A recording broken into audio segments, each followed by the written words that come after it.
مستمعينا الأفاضل، مستمعاتنا الفضليات، 20 دقيقة بعد الساعة 6 باستوديو الإذاعة الجزائرية من سطيف.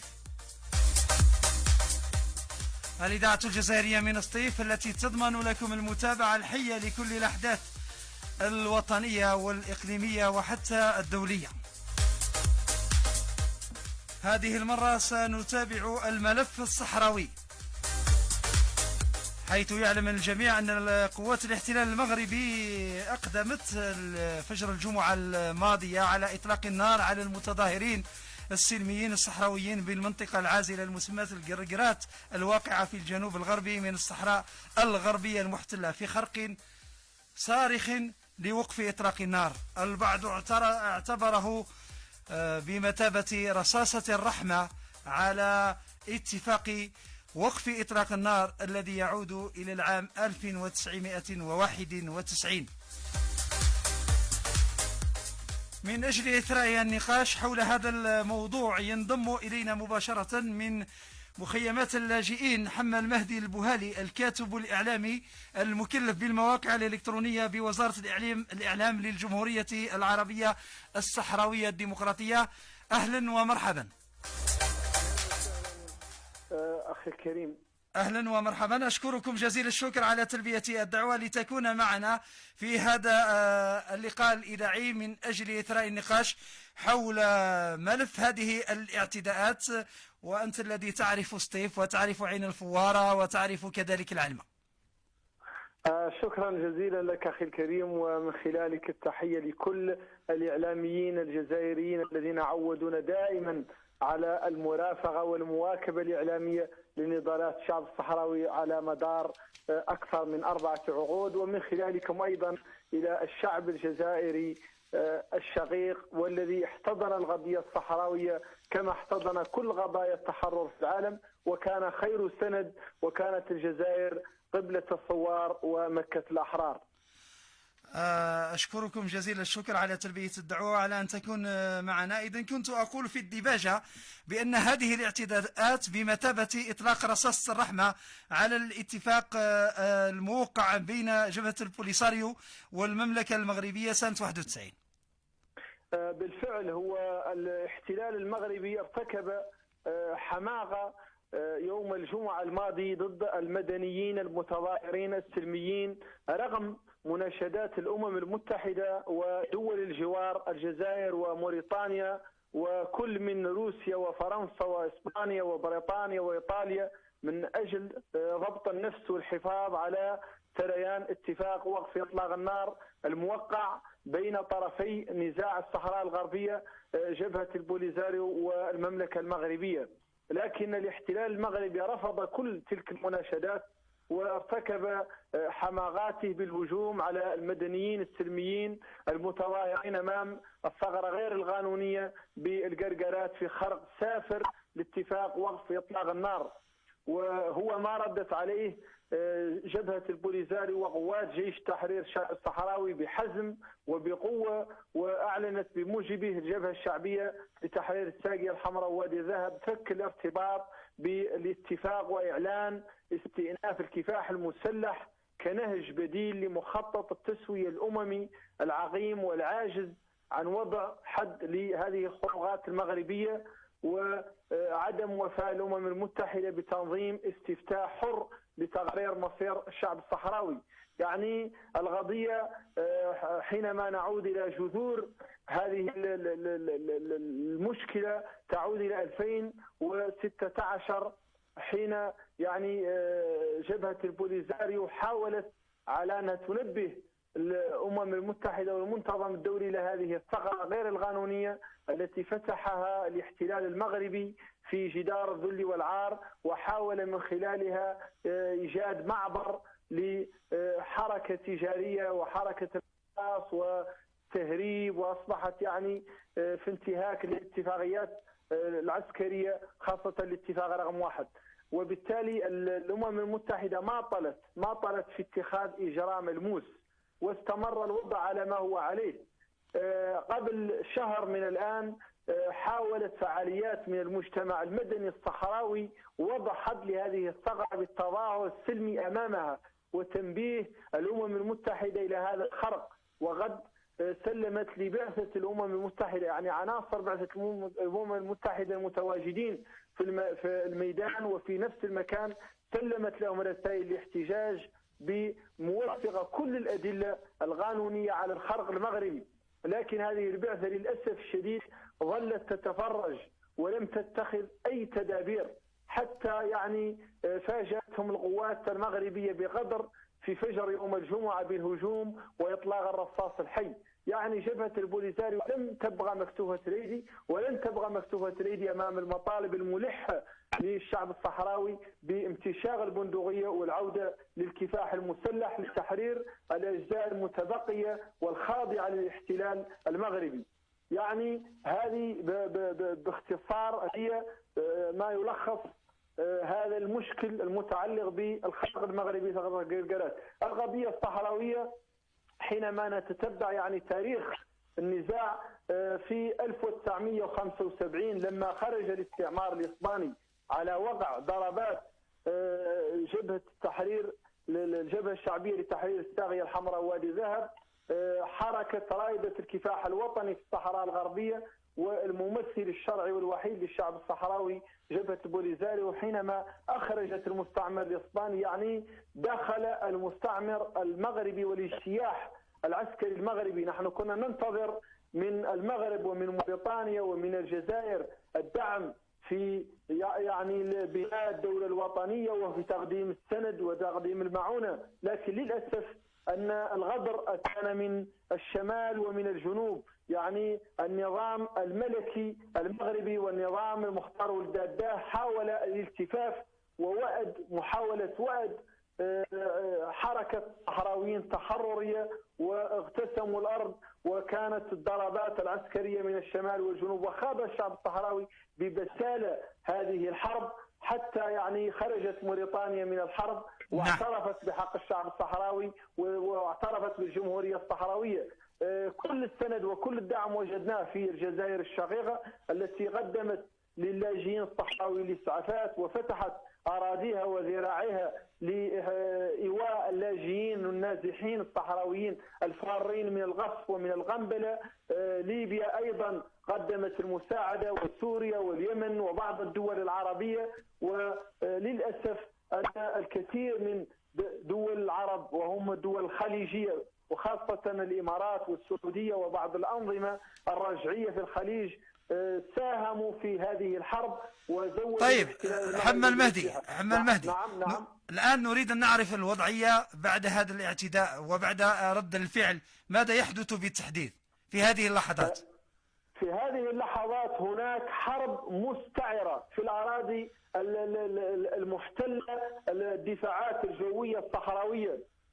الجيش الصحراوي يخوض معارك ضارية في هذه الأثناء على طول الحزام، على طول 2500 كيلومتر مربع، على طول هذا الجدار المغربي الذي يقسم الصحراء الغربية. هناك يعني وحدات جيش تحرير الشعب الصحراوي ونواحي جيش تحرير الشعب الصحراوي على طول هذا الجدار تنفذ عمليات عسكرية ضد الأهداف المغربية وضد قواعد العسكرية المغربية. وقبل قليل فقط صدر البلاغ العسكري رقم 3 وتحدث عن سقوط عديد من القتلى في صفوف الجيش المغربي وتدمير الكثير من الأهداف العسكرية المغربية. يعني هناك حالة ارتباك داخل القواعد العسكرية وداخل الجيش المغربي، وهناك حديث عن فرار عديد من الجنود من السكنات العسكرية، وهناك يعني وضع حرب في الأراضي المحتلة. تم إجلاء المدنيين من الأراضي المحررة إلى الحدود، وتم تنبيه كل البدو والرحل في تلك الأراضي بالابتعاد عن المناطق العسكرية خوفا من ردات الفعل التي ترتكبها بين الفينة والأخرى القوات المغربية. الآن الوضع عاد إلى ما قبل 1991، يعني عاد إلى ما قبل الاتفاق على وقف إطلاق النار، وهناك استئناف للعمل المسلح بين يعني الجانبين. بخصوص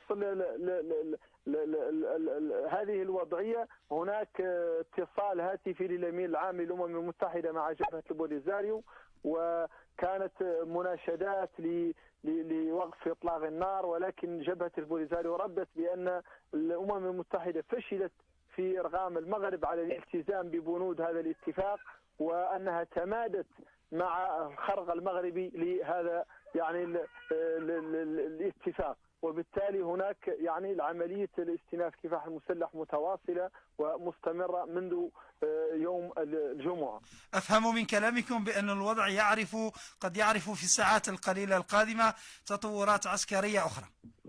نعم، الوضع يعني ذاهب إلى التصعيد أكثر، لأنه في الساعات القليلة الماضية يعني كانت هناك قذائف سقطت في الأراضي المحررة، وهناك بلاغات عسكرية وصلت إلى الآن 3 بلاغات عسكرية وردت على التوالي من جبهات الأمامية للقتال، وتتحدث عن معارك ضارية على كل يعني امتدادات الجدار المغربي، على امتدادات 2500 كيلومتر على طول الجدار الحزام العسكري المغربي. طيب أنت الآن موجود في مخيمات اللاجئين هكذا؟ نعم، الآن في مخيمات اللاجئين الصحراويين، ومخيمات اللاجئين الصحراويين منذ يعني يوم الجمعة هناك مسيرات وهناك تحشدات جماهيرية كبيرة لتطوع الشباب للجيش الصحراوي. هذه هي المدارس العسكرية الموجودة بالغرب من مخيمات اللاجئين، مكتظة من الشباب الصحراوي الذي دخل هذه معسكرات التدريب، وهناك يعني تسجيلات مفتوحة لتسجيل المتطوعين للجيش، وهناك أيضا زغاريد النساء يعني هون ما تراه يعني لا يمكن أن تراه في مكان آخر. هناك ابتهاج لعودة الحرب، يعني في العالم الناس تحزن من الحرب، لكن الشعب الصحراوي يفرح هذه المرة بالحرب، لأنه 45 سنة من المعاناة، من اللجوء، من التقسيم، لم يرى يتنفس يعني نسيم الحرية إلا مع عودة الحرب، لأنه يشعر بأنه سيستعيد حقه بيده، ولأن ما أخذ بالقوة لا يسترد إلا بها. وبالتالي هناك الكثير من النساء يختلط يعني الفرح مع الدموع، وهن يقدمن أبنائهن إلى الساحات الأمامية للقتال وإلى مراكز التدريب. يعني الشعب الصحراوي اليوم، وحتى أن النساء والشيوخ الكبار تقدموا بطلب التسجيل للانضمام للجيش، وكان يعني في أماكن التي وضعت لتسجيل المتطوعين كانوا يقولون للنساء وللرجال الكبار الشيوخ بأنه لا يمكن لهم الذهاب وكذا، ولكن هناك إصرار على الجميع يريد أن يلتحق بالمقاتلين ويلتحق بنواحي جيش التحرير للمشاركة في حرب التحرير وفي استئناف هذا العمل المسلح. يعني هناك فرحة عارمة في المخيمات بهذا القرار الذي اتخذته القيادة السياسية لجبهة البوليساريو باستئناف الكفاح المسلح، وهناك استعداد منقطع النظير للتضحية والشهادة من أجل تحرير ما تبقى من الوطن. هناك أيضا في الأراضي المحتلة هناك مظاهرات منذ يومين، مظاهرات عارمة في الشوارع السمارة وفي العيون، وهناك اعتقالات سياسية كثيرة، وهناك أشرطة فيديو توثق التشابك مع الشرطة المغربية والأجهزة البوليسية المغربية. هل فيه أسماء معروفة بالنسبة للذين تعرضوا للاعتقالات أو أرقام محددة؟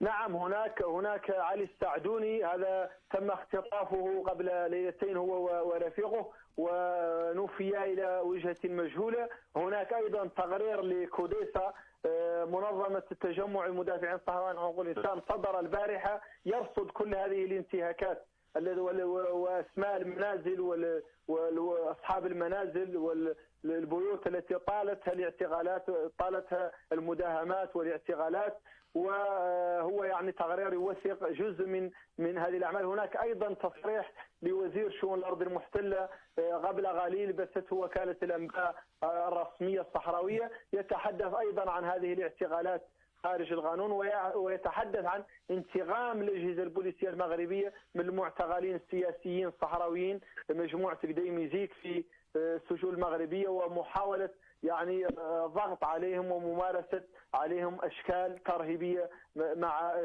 اندلاع يعني الكفاح المسلح. نعم.